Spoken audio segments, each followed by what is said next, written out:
This is the news on Honor 103.5 FM. Honor FM News. Accurate, transparent, undiluted. We go deep. We bring you the news behind the news. Honor FM News. If it's new, then it's news.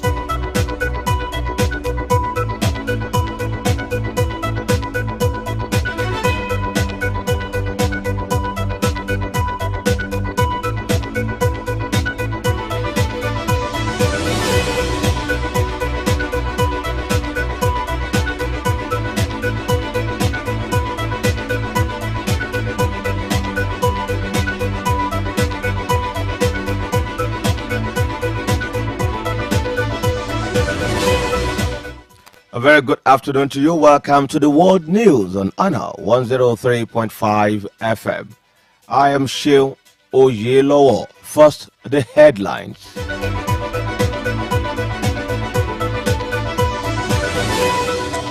Nigerian government declares Thursday, 1st of May, public holiday for Workers' Day celebration.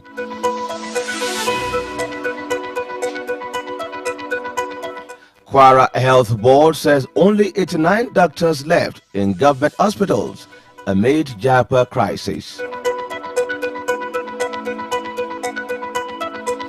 The Nigerian Labour Congress (NLC) has said Labour Party presidential candidate to the last general elections, Peter Obi, doesn't need PDP, Atiku, or any coalition to defeat Tinubu in 2027.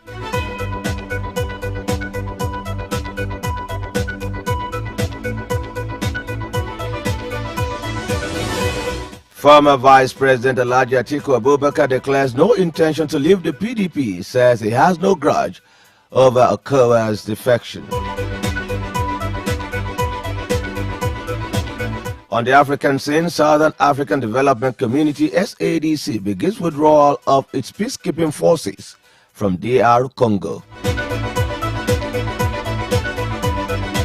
On the foreign scene, President Donald Trump celebrates 100 days in office, touting records and blasting his foes.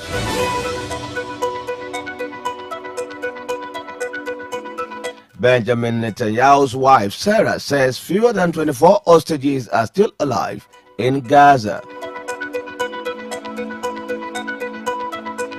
In business, International Labour Organization (ILO) advocates unified strategy for jobs and inclusive growth.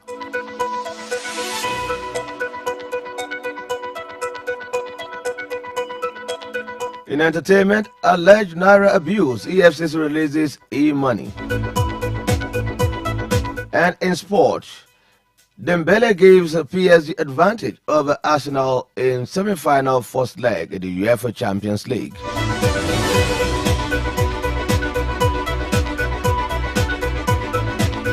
Now, the news in details. The federal government of Nigeria has declared Thursday as a public holiday to mark this year's Workers' Day celebration annually on the 1st of May.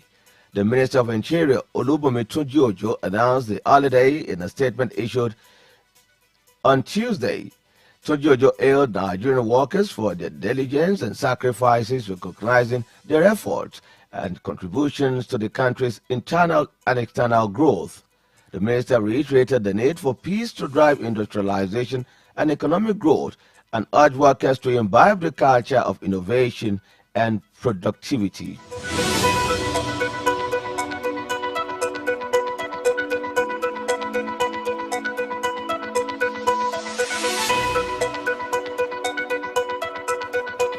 The Nigerian Labour Congress has declared that the 2023 presidential candidate of the Labour Party, Peter Obi, does not require any coalition with the People's Democratic Party or support from political figures like former Vice President Atiku Abubakar or ex-Kaduna State Governor Manan Nasir El-Rufai to win the 2027 general elections. Speaking in an exclusive interview, the Deputy President of the NLC Political Commission, Professor Theophilus Ndubako, asserted that Obi remains a formidable and widely accepted candidate capable of defeating President Bola Tinubu in a free and fair contest. Ndubako dismissed any speculation about Obi rejoining the PDP, describing the opposition party as a crisis-ridden party and near-empty platform.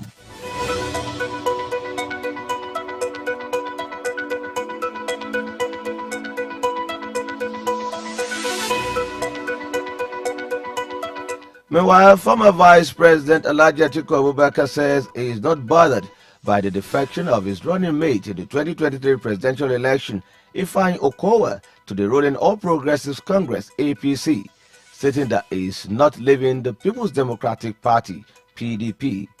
Atiku, speaking through his media aide Paul Ibe, said it is undemocratic to begrudge anyone for choosing where they want to belong to politically. Former Vice President Alhaji Atiku Abubakar bears no grudges. He has said that, and he means it, says Ibe. Ibe says, as a Democrat, Atiku subscribes to the universality and constitutionality of the freedom of association, which is one of the pillars of democracy. Without any democracy, this freedom would be meaningless, Ibe said.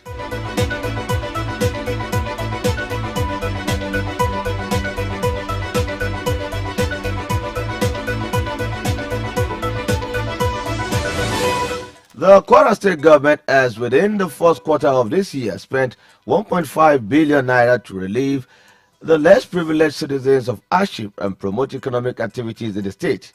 The government is also working on how to mitigate the effect of the Japa syndrome on the health sector in the state, where it has recorded a dearth of medical doctors and trained nurses. Acting manager of the State Social Investment Program, QASIP, Olayinka Tejini, disclosed that this was achieved through the government's social investment program floated to aid the youths, the less privileged and the vulnerable in the society. Speaking at the State Interministerial Press Briefing on the first quarter of 2025 on Tuesday, Tejini said Governor Abdulrahman Abdulrazak floated the program in 2019 and that since then, the program has improved the lots of many people and boosted the economy of the state. He explained that the program was created in three major legs, which he said are in the form of cash support to the poorest, creating job opportunities or small-scale enterprises for the youth, and boosting the economy of the state through the promotion of an entrepreneurship society.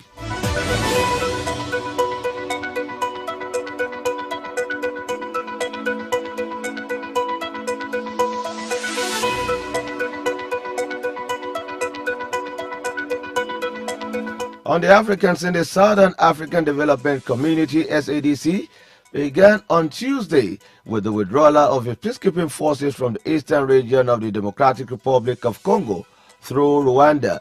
Local media sources in Rwanda reported seeing SADC forces moving several trucks of soldiers and equipment from the Goma in North Kivu region through Rwanda.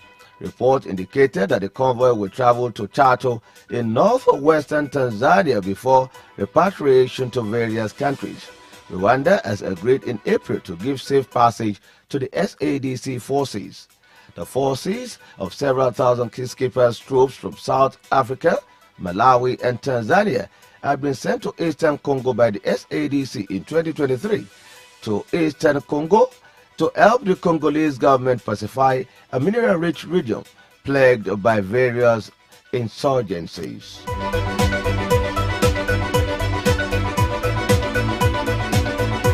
And on the foreign scene, United States President Donald Trump has celebrated the 100th day of his second term in office with a campaign-style speech touting his achievements and targeting political foes. Hailing what he called a revolution of common sense, he told a crowd of supporters in Michigan that he was using his presidency to deliver profound change. The Republican mocked his Democratic predecessor Joe Biden and aimed fresh criticism at the United States Federal Reserve's chairman while dismissing polls that shows his own popularity is slipping. Trump has delivered a dramatic fall in the number of migrants crossing illegally to the United States, but the economy is a potential political vulnerability as it wages a global trade war.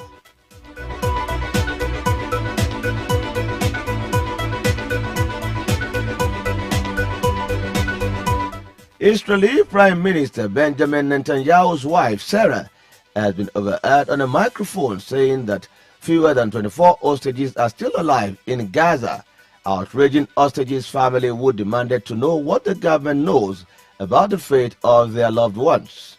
Benjamin Netanyahu said at a meeting with Israeli holiday torchbearers on Monday that the Israeli government have returned 196 of the hostages in Gaza and 147 of whom were still alive.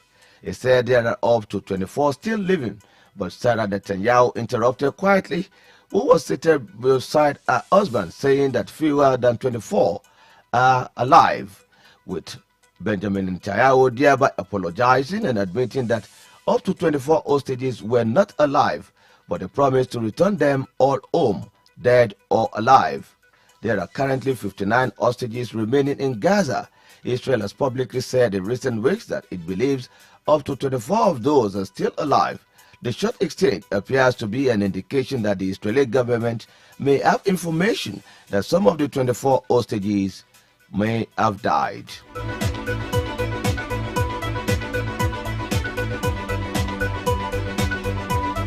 In business, International Labour Organization ILO advocates unified strategy for jobs and inclusive growth. The Director General of the International Labour Organization, Gilbert Hongwell, has called for a bold rethinking of global economic policies to prioritize decent work, labor rights, and inclusive growth. Speaking at the International Monetary Fund and World Bank spring meetings in Washington, D.C., Hongwell stressed the need for an integrated approach that positions quality employment as a central driver of prosperity and resilience. The global economy stands at a critical juncture, and the moment for decisive active and action is now, Ogo told international policymakers and financial leaders. Ogo warned that persistent deficit in decent work, particularly high informality, youth unemployment, and widening gender disparities pose significant threats to global stability and development.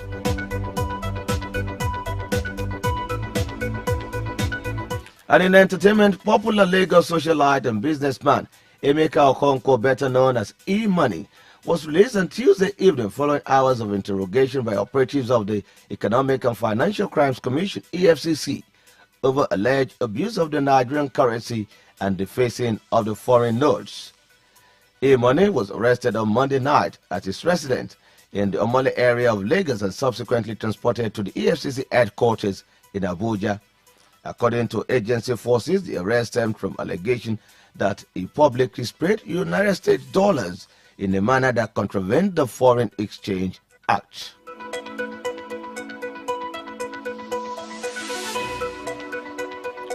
And finally, in sport,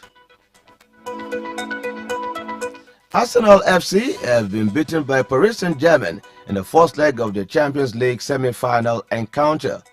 Ousmane Dembele got the game's only goal in the 4th minute, finishing well past David Raya after it hit its right-hand post. Arsenal, though, they had equalized immediately after the half, with Mikel Merino headed in from Declan Rice's wide free kick, but the Spaniard was offside and the goal was disallowed after a lengthy VAR review. There were further chances at both ends, with Gianluigi Donnarumma making a vital save for the Landra Trossard before Goncalo Ramos rattled the crossbar at the other end, but it finishes 1-0 in favor of PSG. The two teams will meet again next Wednesday for the second leg at the Parc des Princes in